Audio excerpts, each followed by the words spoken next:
All right. Well, I had this roll in the other day. It's 1981,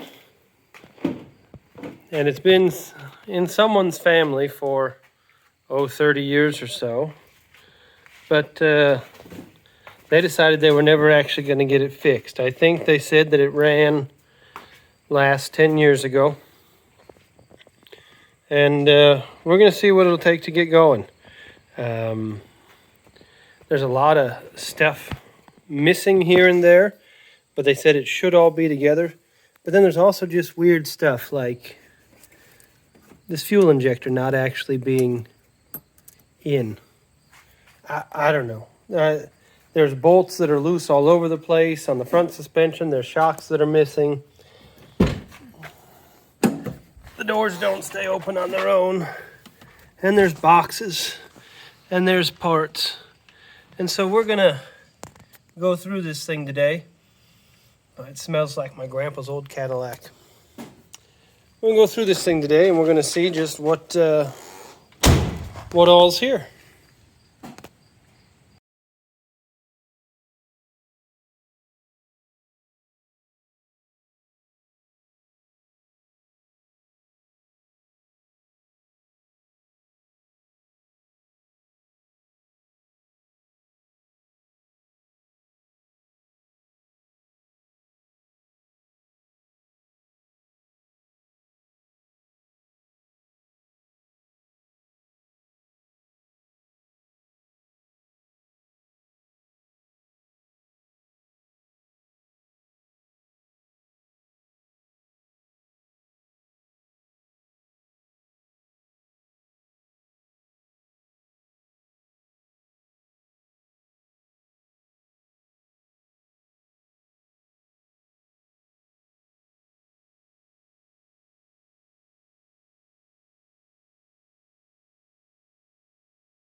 All right.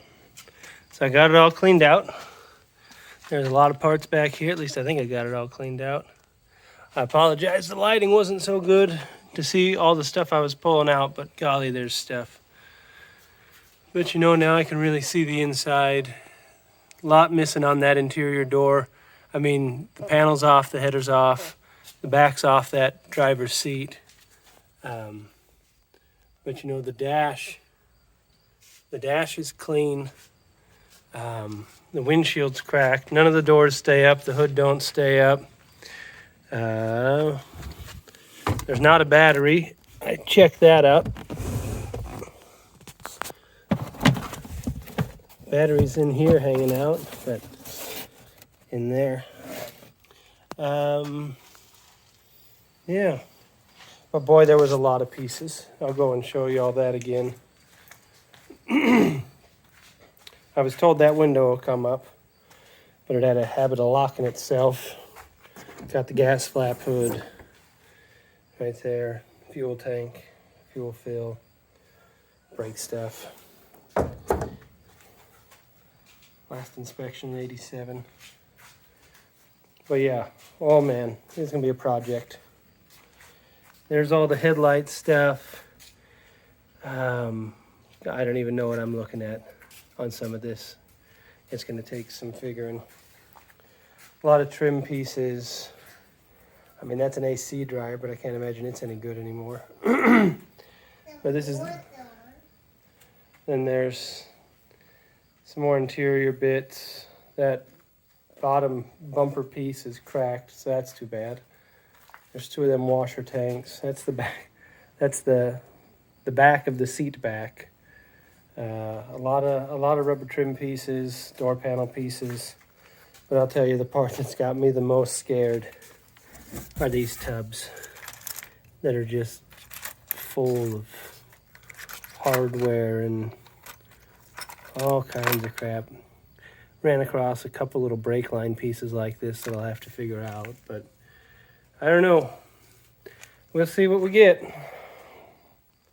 I'll let you know where I get today. Okay, so being this bay has the lift in it, I want to make sure that this car don't sit here forever. So I've been working on engine stuff, trying to get that ready to go. All the injectors were loose, so I pulled them out of the hole and shot them with WD-40, hoping that might help them clean up, loosen up. I don't know, they might be new and just sat. But put all 6 injectors back in, then got them mounted. Went through and lubricated every bolt I could find with WD-40.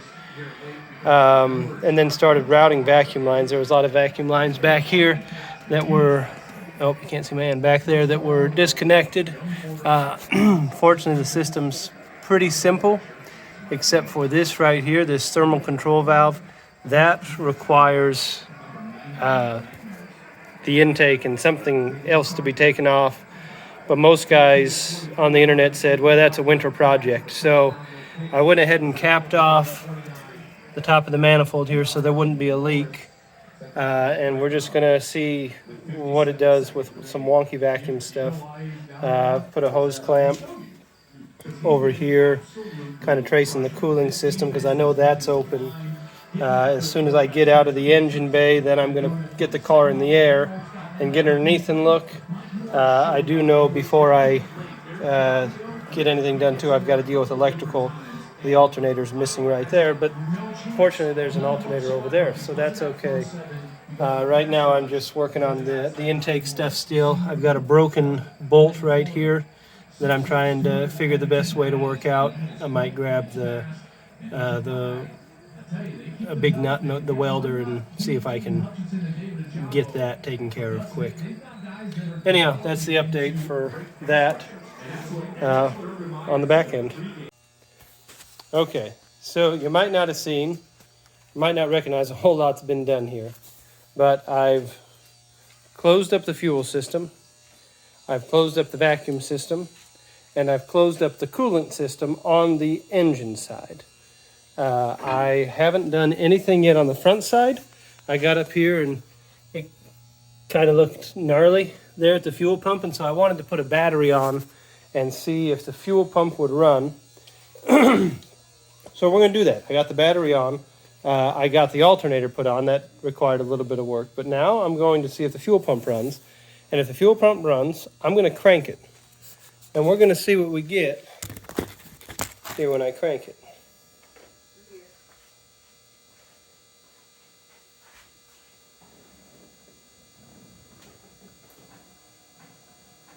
Sounds like a fuel pump's running.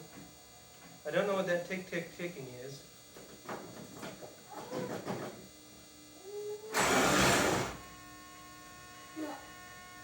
That sounded terrible. Oh, geez.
Well, there was that.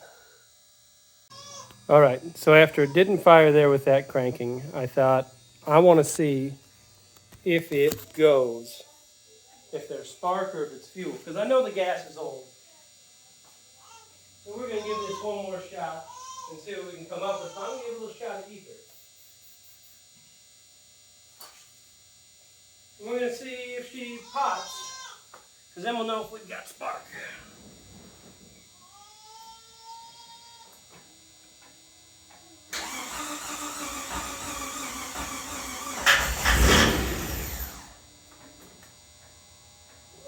Well, she definitely has spark.